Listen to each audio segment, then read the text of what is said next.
बात अब संभल की करेंगे, जहां पर 24 नवंबर को हुई हिंसा के बाद आज पहला जुमा है।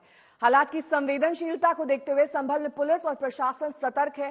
कल शामी पुलिस ने फ्लैग मार्च किया, शरारती तत्वों को चेतावनी देने की कोशिश की। शाही मस्जिद इलाके में चप्पे चप्पे पर सीसीटीवी कैमरे लगा दिए गए हैं। ड्रोन से पूरे इलाके की निगरानी कर छतों से ईंट और पत्थरों को साफ कराया गया है।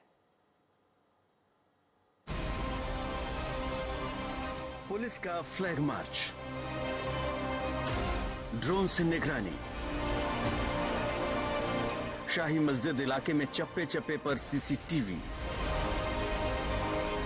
लोगों को समझाने की कोशिश। 24 नवंबर को हिंसा की लपटों में जलने वाले संभल शहर में ये तमाम कवायद सिर्फ इसलिए क्योंकि आज जुमे के दिन शांति बनी रहे। देखिए किस तरह डीएसपी अनुज चौधरी स्थानीय लोगों को समझा रहे हैं।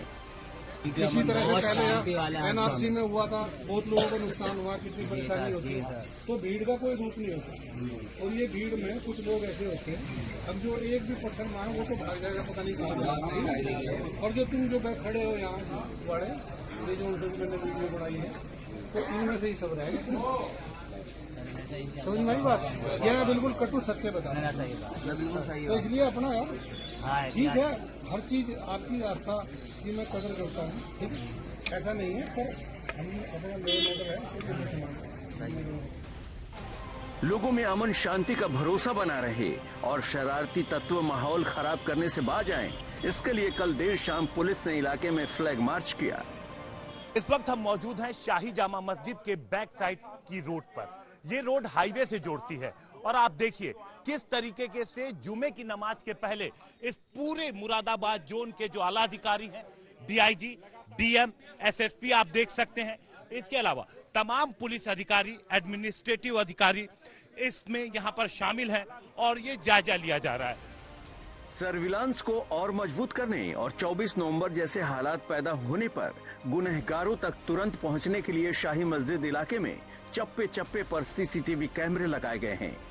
आपको दिखाई देगा किस तरह से सीसीटीवी कैमरास को इंस्टॉल किया जा रहा है जामा मस्जिद के उस लेन में जहां पे पिछले रविवार को हिंसा हुई थी पुलिस के बीच और इस इलाके में स्थानीय लोगों के बीच, समुदाय विशेष के लोगों के बीच झड़प हुई थी। 5 लोगों की जान गई और कई पुलिस वाले इसमें घायल हुए थे। एक तरफ जहां जांच की कार्रवाई चल रही है, गिरफ्तारियां हो रही हैं, दूसरी तरफ आपको संभल के एसपी, डीएम, मजिस्ट्रेट जुम्मे की नमाज के ठीक पहले इलाके में गश्त करते हुए दिखाई देंगे। 24 नवंबर की तरह हालात न बिगड़े, ये सुनिश्चित करने के लिए कल ड्रोन से इलाके का जायजा लिया गया। ड्रोन से ढूंढ कर छतों से ईंट पत्थर हटवाए गए। से पहले ड्रोन से पुलिस कर रही है सर्वे, देख रही है कि छतों पर कहां क्या है और उसके बाद कार्रवाई की जा रही है। यहां पर देखिए पुलिस का ड्रोन ऊपर आपको हवा में दिखेगा और फिर पुलिस को पता लगा कि यहाँ छत पर कुछ ईंटें हैं तो फौरन लोग जो यहाँ पे निगम के कर्मचारी हैं वो छत पे पहुंच गए। और ये देखिए, ये विजुअल आपको हम दिखाते हैं, यहाँ छत पे जो ईंटें रखी हुई हैं, ये हालांकि कंस्ट्रक्शन से जुड़ी ईंटें हैं और ऐसा लग रहा है कि काफी समय से हैं जो ढक के रखी हुई थी। इन ईंटों को ऊपर से नीचे की तरफ देखिए भेजा जा रहा है। ये सारी कवायद इसलिए कि रविवार की हिंसा के बाद संभल ने जिस तरह खुद को संभालने की कोशिश की, उन कोशिशों पर फिर कोई पानी न फेर दे। अमित भारद्वाज और अभिनव माथुर के साथ हिमांशु मिश्रा, संभल आज तक। तो 24 नवंबर को हुई हिंसा के बाद सबक लेते हुए तमाम एहतियातन इंतजाम किए जा रहे हैं। वहां पर ड्रोन से निगरानी की जा रही है, आपको तस्वीर हमने दिखाई। और ये पहला जुम्मा है इस हिंसा के बाद।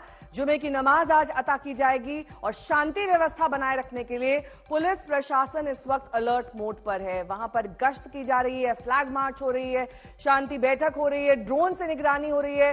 जो स्थानीय लोग हैं उन्हें समझाया जा रहा है। इस पूरे मामले में 3 और आरोपी गिरफ्तार हुए हैं जो सीधे तौर पर हिंसा से जुड़े हुए थे। मस्जिद कमेटी की अर्जी पर आज सुप्रीम कोर्ट में सुनवाई भी होनी है। सीबीआई जांच की मांग वाली ये अर्जी है जिसमें हाईकोर्ट में सुनवाई आज होगी। सीबीआई जांच की मांग की जाए इस पूरे मामले में। अब 6 तस्वीरें आप देखिए कैसे पुलिस प्रशासन इस वक्त सतर्क हो गया है। चप्पे चप्पे पर सीसीटीवी से निगरानी की जा रही है। जहां जहां सीसीटीवी नहीं थे वहां भी लगा दिए गए हैं। ड्रोन से निगरानी हो रही है ताकि छतों पर यह पता लगाया जा सके कि वहां पर ईंट पत्थर हैं या नहीं।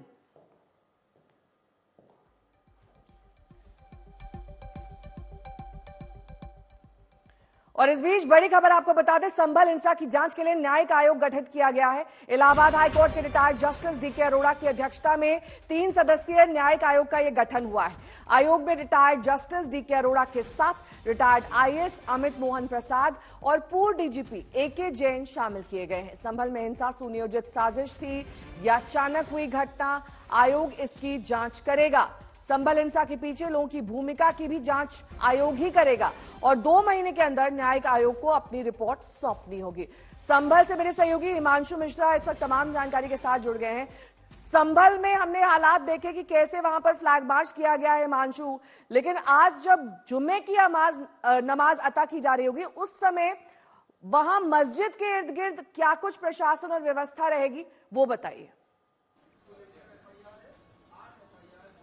सबसे पहले तो जो भीड़ है उसको स्ट्रिक्ट किया गया, उसको मिनिमाइज करने की कोशिश की गई है कि यहां जुमे की नमाज में जो आमतौर पे पिछली बार भीड़ देखने को मिली थी उस तरीके की भीड़ ना हो।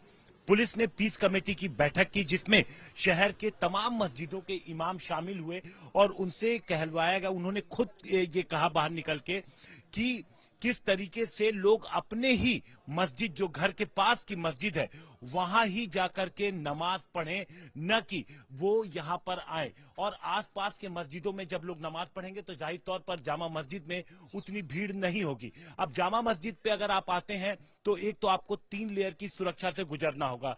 सबसे पहले आपको गुजरना होगा जो लगाया गया है मेटल डिटेक्टर फ्रंट गेट पे। उसके बाद अगर जो सुरक्षा कर्मी तैनात हैं उन्हें लगेगा कि आप बाहर के हैं तो वो आपका आधार कार्ड भी मांग सकते हैं, आपका पहचान पत्र भी चेक कर सकते हैं, ताकि ये स्पष्ट हो सके कि कोई बाहर का शख्स तो यहाँ नहीं आ रहा। क्योंकि इस बात का अंदेशा है और जांच का विषय भी है कि जो हिंसा हुई थी उसमें कुछ बाहरी लोग शामिल हो सकते हैं और ये जांच में शामिल भी किया गया इस पॉइंट को। तो इस पॉइंट को देखते हुए इस चीज को किया गया है कि जो लोग आएंगे वो पहचान पत्र दिखाएंगे अगर पुलिसकर्मी कहते हैं, क्योंकि जो आसपास के लोग होते हैं वो तो जो मस्जिद कमेटी के लोग हैं, जो इमाम हैं, वो उन्हें पहचानते हैं, वो रोज के होते हैं। लेकिन दूर दराज के लोग ना आए, इसको निश्चित किया गया है। अब आप देखिए इस पूरे इलाके में आप इसी तरीके से सुरक्षा व्यवस्था है हर पॉइंट पर। और ये 3 सीसीटीवी कैमरे आप जो यहां पर देख रही हैं, इसी तरीके के सीसीटीवी कैमरे हर एंगल पे, हर मोड़ पर लगाए गए हैं। और ये गवर्नमेंट की तरफ से जैसे 3 कैमरे ये हैं तो ये हर एंगल को कवर करेंगे। जहां से हिंसा की शुरुआत हुई ठीक ये वो जगह है। अब आपको हम आगे लेकर के चलते हैं और जिस गली से भीड़ निकली थी उस दिन नेहा, ये देखिए ये वो गली थी। सामने वो मेन रोड वहां पर तो था ही, लेकिन यहां पर जो गली है इस गली पर भी देखिए आप किस तरीके से 2 कैमरे यहां पर लगाए गए हैं। यानी अंदर से अगर कोई आता है, इस गली के अंदर से कोई आता है। लौटेंगे आपके पास। संभल पर आज दिन भर हमारी नजर बनी रहेगी, वहां से अपडेट भी आपको देंगे। लेकिन इस बीच आपको बता दें कि 24 नवंबर को हुई इस हिंसा मामले में एक दिन पहले पुलिस को कामयाबी मिली है। पुलिस ने कुछ हथियार जब्त किए और 3 आरोपियों को गिरफ्तार किया है। इन तमाम मुद्दों पर मुरादाबाद के कमिश्नर आंजनेय कुमार सिंह से आज तक संवाददाता अमित भारद्वाज ने खास बातचीत की। उन्होंने दावा किया है कि संभल हिंसा में ब्रेन वॉश कर पत्थरबाजी कराई गई थी। ये और आपसे समझना चाह रहा हूं कि क्या, क्योंकि अब लगभग हफ्ता बीतने को है, कोई लार्जर कॉन्स्पिरेसी दिख रही है, भीड़ को इंस्टिगेट करने की कोशिश की गई, इस तरफ कोई एविडेंस सामने आ रहा है? ये बिना उसके तो ऐसा हो नहीं सकता था। आज ही 3 लोगों को पहले डिटेन किया गया, उनसे पूछताछ की गई, उनकी ऑडियो भी आप सुन सकते हैं जिसमें भीड़ को इकट्ठा किया जा रहा है। बच्चों को इकट्ठा किया गया, जिनकी पढ़ने की उम्र है उनको पत्थर फेंकने में लगाया गया। ये बड़ा दुर्भाग्यपूर्ण है। महिलाओं ने छतों पर से पथराव किया, टोटली ब्रेन वॉश है। इसका मतलब कि कहीं न कहीं इसकी प्लानिंग थी। अब ये कि इस प्लानिंग की हमें जानकारी कैसे नहीं मिली। दूसरी बात यह है कि आप देखेंगे हथियार लिए हुए भी लोग दिखाई दे रहे हैं, गन लिए हुए। एक जगह पे यहाँ पे मैं जरूर मानूंगा कि हथियारों वाला एंगल हम देख नहीं पाए, लेकिन सभी घरों में अगर तलाशी करते तब भी तो आप कहते हैं कि बेवजह एक कम्युनिटी को परेशान किया जा रहा है। मैं इतना कहूंगा कि अगर हमारा कहीं पे अगर फेलियर होगा या कहीं किसी अधिकारी के स्तर पे गलती है तो उसको हम उसको करेक्ट करने के लिए और कार्रवाई करने के लिए तैयार हैं। आज भी 3 कंट्री मेड पिस्टल्स पुलिस ने रिकवर किया है, तो क्या ये सब इस्तेमाल हुआ था उस वक्त जब बलवा हो रहा था, हंगामा हो रहा था? या तो इस्तेमाल हुआ था, इस्तेमाल करने के प्रयोजन से लाया गया था। इन सारी चीजों को इस रिकवर किया जा रहा है और वो सारा कुछ सीसीटीवी कैमरे के फुटेज और ड्रोन कैमरे के फुटेज इत्यादि के आधार पर ही किया जा रहा है। लोगों से पूछताछ के आधार पर ही रिकवर किया जा रहा है।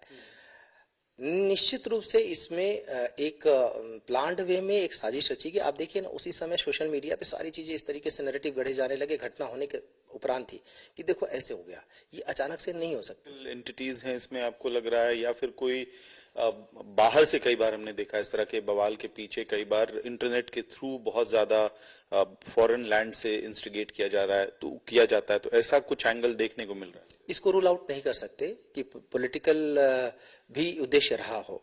आपने देखा होगा इसमें वहां के माननीय सांसद को नामजद किया गया है और आधार पर नामजद किया गया है, साक्ष्यों के आधार पर। वहां के माननीय विधायक के पुत्र को भी नामजद किया गया है साक्ष्यों के आधार पर। तो पॉलिटिकल चीजों से हम इनकार नहीं कर सकते। तो संभल के जामा मस्जिद सर्वे को लेकर आज अहम दिन है। सर्वे की रिपोर्ट आज निचली अदालत में पेश हो सकती है। वहीं सुप्रीम कोर्ट में सुनवाई आज होने वाली है। Chief justice of India Sanjeev Khanna और जस्टिस पीवी संजय कुमार की पीठ के समक्ष ये सुनवाई की जाएगी। जामा मस्जिद इंतजामिया कमेटी के कोर्ट में अर्जी दाखिल की गई है और इंतजामिया कमेटी ने जामा मस्जिद के सर्वे के निचली अदालत के आदेश को चुनौती दी है और मांग की है कि निचली अदालत के फैसले पर तुरंत रोक लगा दी जाए। मुस्लिम पक्ष ने गुरुवार को सीजेआई संजीव खन्ना से इस संवेदनशील मामले पर जल्द सुनवाई करने का आग्रह किया है। संजय शर्मा मेरे सहयोगी जुड़ गए हैं तमाम जानकारी के साथ। ये जो आज सुप्रीम कोर्ट में सुनवाई होनी है संजय, दरअसल इसकी रिट पिटीशन में क्या कुछ लिखा गया है? इसमें नेहा, संभल मस्जिद इंतजामिया कमेटी ने अपनी याचिका में कहा है कि सिविल कोर्ट ने एक पक्षीय रूप से सर्वेक्षण के आदेश पारित किए और उसी दिन सर्वेक्षण कराने का निर्देश दिया।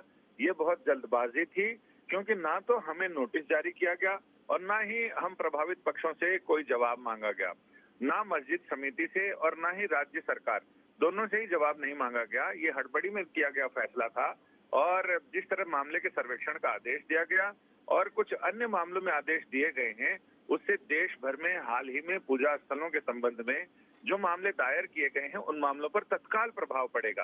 क्योंकि कई जगह ऐसे मामले हैं जहां धार्मिक स्थलों पर विवाद है। अब जैसे हम बात करें अजमेर की बात है, तो इस तरह से बहुत सारे ऐसे मामले अदालतों में लंबित हैं। अगर इस तरह से सर्वेक्षण के आनन फानन में आदेश दिए जाएंगे तो उससे कानून व्यवस्था की समस्या उत्पन्न होने या दंगे भड़कने या सांप्रदायिक भावनाएं भड़कने के बहुत आसार बन जाते हैं।